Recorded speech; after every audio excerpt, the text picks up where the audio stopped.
world where doing more is celebrated, stillness is seen as laziness.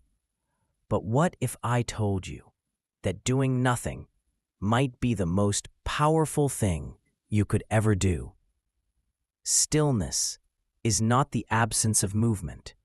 It is the mastery of energy, the sharpening of awareness, the anchoring of the soul, from fear to desire, from the past into imagined futures. Soft pause, but when you sit and do nothing, you start to see the monkey. You realize you are not it. You are the watcher. Pause, drop tone deeper. The art of doing nothing is not passive. It is active stillness.